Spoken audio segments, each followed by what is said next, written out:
1.8.0, I actually have a TV show on right over here that I'm watching.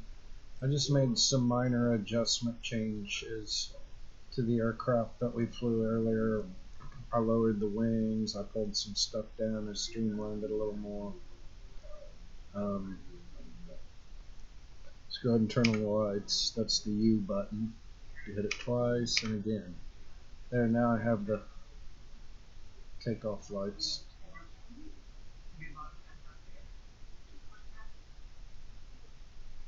Anyway, I'm just going to practice my takeoff. We'll probably revert to alright.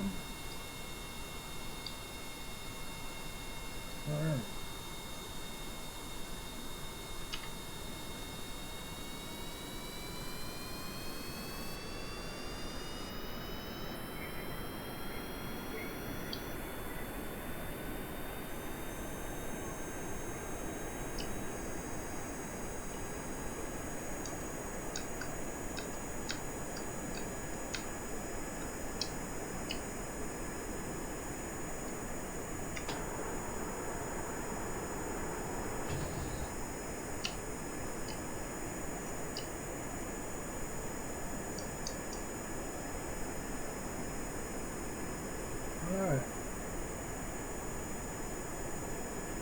so it looks like it flies. I've let off the controls. I have it at full speed. It's got about a 7 to 8 degree glide slope. What I'm going to do is bring the throttle down, which is the gas, give it less fuel, and I can see my airspeed right here peeling off. It's right there peeling off. It's down to almost 100,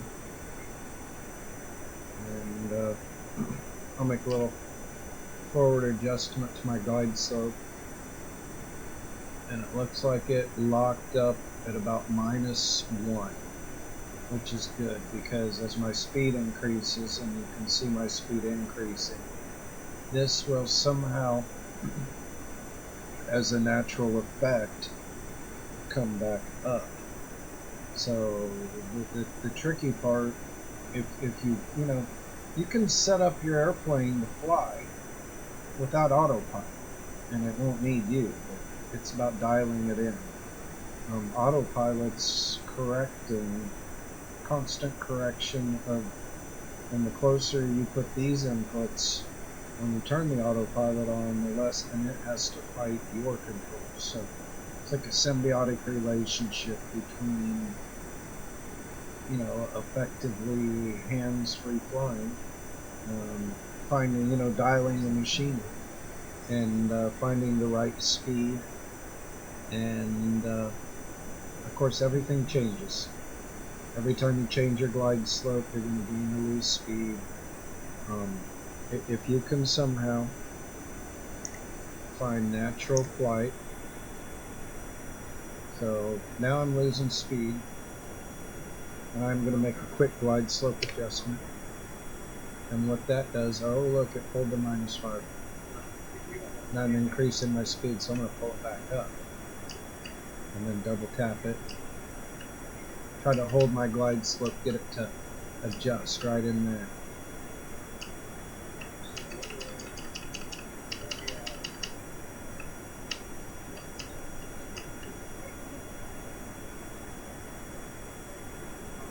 Alright, so now that was on 0, I saw it stop on 0, and now it dropped to -2, and then I can see my speed rising, and I can also see it pulling up. So this spot on the throttle, let's call that, this is halfway, so this would be about 65%, 60%, and it looks like we're holding straight and level flight.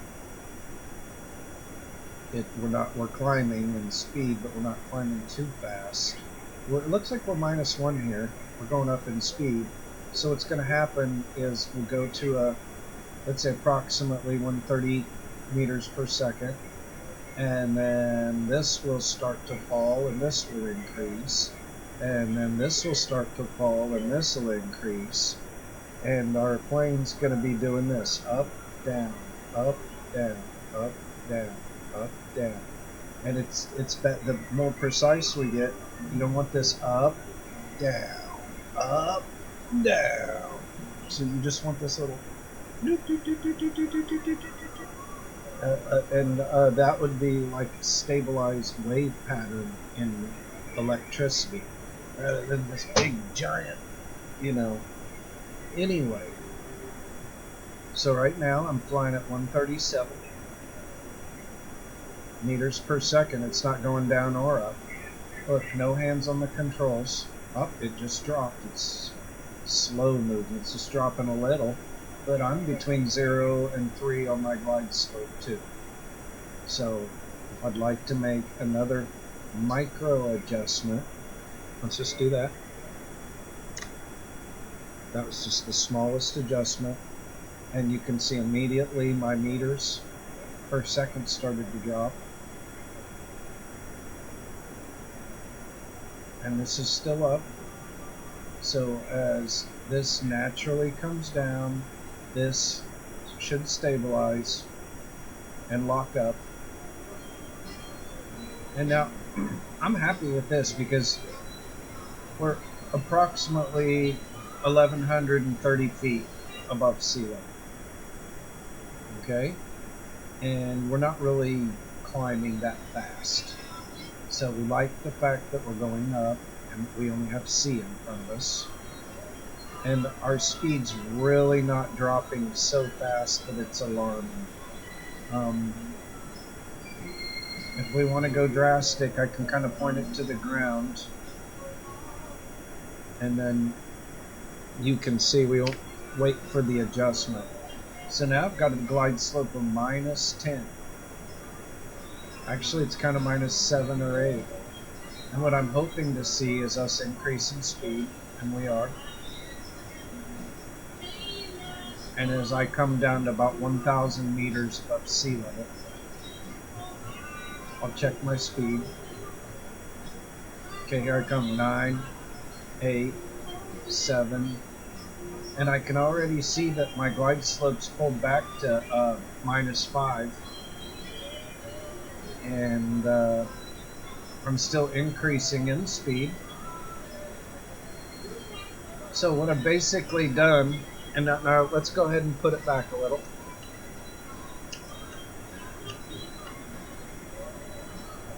Oh, I saw it hit 0 and lock, and then drop to -5.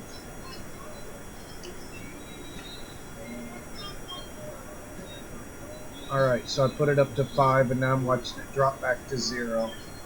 And I can see my speed is pretty stable at 139.43, dropping very slow. And this is a 2-degree glide slope. And I'm at 138. Remember, I had about a 1-degree glide slope before, and I was doing 125. Anyway, my speed was starting to fall off, but this wasn't going down. So what I did is I basically got some speed back, put it right where it is. My goal is that it naturally falls to 0. I'm a little closer this time because remember, I just micro dabbed it. And we're actually being more efficient and losing less fuel, traveling faster, and we're still gaining altitude between 1,000 meters and 1,200 meters, or 1,200 meters.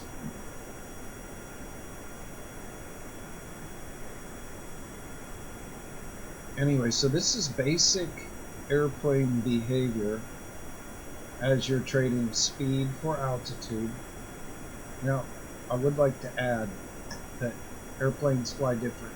You can see we're in the lower atmosphere. When we get into the higher atmosphere of the air, if you're in a real airplane like a Cessna, you're going to have a fuel mixture because you'll have different fuel requirements. Actually, the air's thinner, so you need less gas to achieve the same power. I think that's how it works. Anyway, I know your efficiency is better, higher. Maybe it's the air's thinner, so the power you use is more efficient, and the power doesn't change, just your efficiency. That sounds more accurate. Anyway, I know the aircraft has mechanisms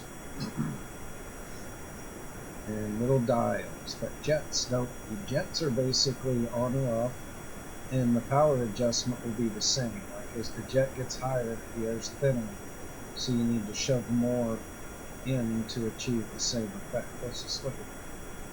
See, we got 9.6 kilonewtons of thrust coming out of the back of this engine.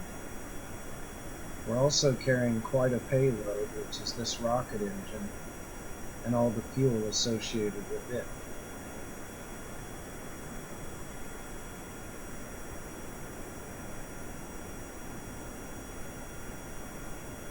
Anyway, it seems to fly pretty good. I'm already down to 119 meters per second, and I'm still increasing in altitude, so it looks like we're just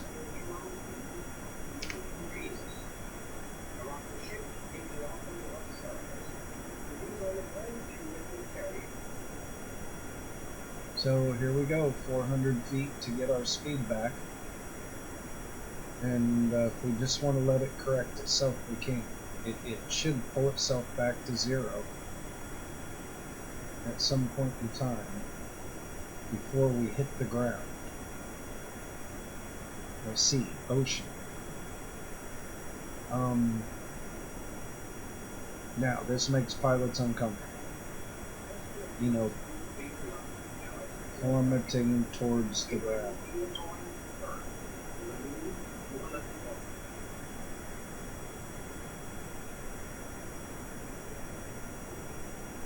Alright, you see we're already back to a 5-degree glide slope, and we haven't even hit 1,000 meters, and that's actually slowing down now.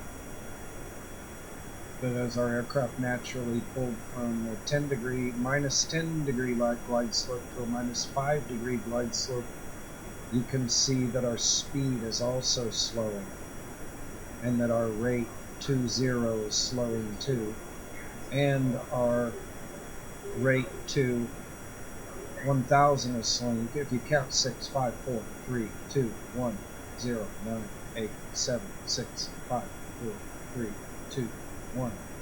Alright, let's just pause a little bit. I'll do that as we get into our 20s and see the difference. If you're watching it now, you can already see the difference. I'm going to start calling out in the 30s, not the 20s, just because I can already see it. 9, 8, 7, 6, 5, 4, 3, 2, 1, 0. And as you can see, we're doing 149.9. We're also flying straight and level. It looks like we're nailing 0, and we're at 130 locked. 149.7.6.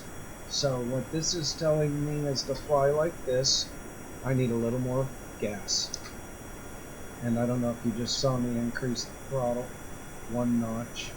So now what we should be doing is increasing in speed, but these numbers will be relatively the same, or slow going.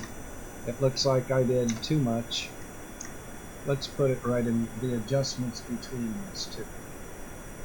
So it's just a matter of monitoring and letting things balance and level out, and understanding that you get to trade this for that. When you turn your aircraft, it's at the cost of speed and altitude. So you have to be aware of that too.